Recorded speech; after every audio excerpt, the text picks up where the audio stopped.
Hi friends and welcome to Geeks for Geeks. In this tutorial we will learn how to find the maximum depth of nested parentheses in an expression. So let's understand the problem with the help of an example. We are given a string of parentheses like this. We need to find the maximum depth of balanced parentheses, like 4 in the above case, since y is surrounded by 4 parentheses, 3 over here and 1 over here, and x is surrounded by 3 parentheses. So taking the maximum, we get 4 balanced parentheses around y. If the parentheses are not balanced, we return -1. Let's look at another example. In this we can clearly see that P is surrounded by 1 parenthesis, Q is surrounded by 3, 2 over here and 1 over here, S is surrounded by 3 and T is surrounded by 2.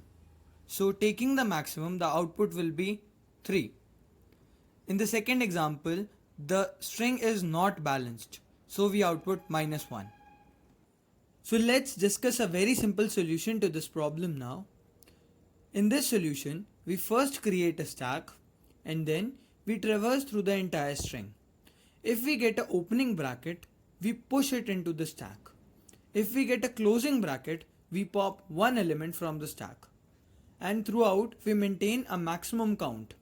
At the end, we return the maximum count.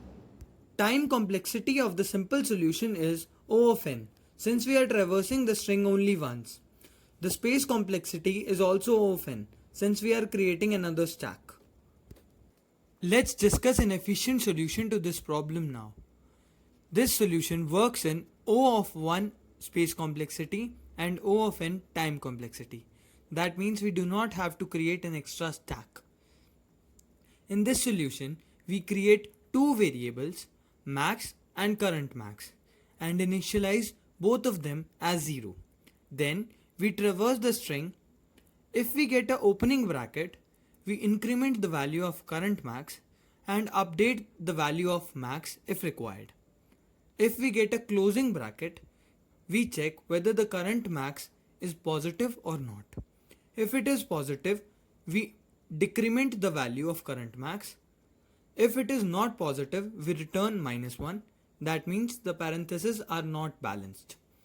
If at the end of the traversal, current max is not 0, then we return -1, which means the parentheses are not balanced. Else we return the maximum value. Let us work out an example. Let's suppose S is equal to this. So we have to work out our algorithm on this string. Now we create two variables, max equal to 0 and current max equal to 0. Now we traverse through the entire string. We can see that at I equal to 0, 1 and 2, S of I is equal to an opening bracket. Therefore, we increment the value of current max 3 times. Now current max becomes 3, and since 3 is greater than 0, we update the value of max as 3. We can see that at I equal to 4 and 5, we have closing brackets. So, and the value of current max is positive. So we decrease the value of current max by 2. Therefore, the value of current max becomes 1. We can see that at I equal to 6, 7 and 8, S of I is opening bracket. Therefore, we increment current max 3 times. Now, the value of current max becomes 4. Since 4 is greater than 3, we update the value of max. Now, max becomes 4. At I equal to 10, 11, 12 and 13, we can see that we have closing brackets. So we decrement the value of current max 4 times. Now the value of current max becomes 0, and we have traversed through the entire string. We can see that at the end of traversal, current max becomes 0. Therefore, we will print the maximum value and the output becomes 4. Let's look at the implementation of this problem in C++.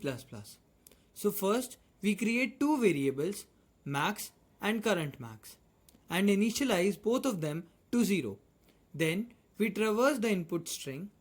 If we get an opening bracket, we increment the value of current max and update the value of max if required. If we get a closing bracket and the value of current max is greater than 0, we decrease the value of current max by 1. Else we return -1.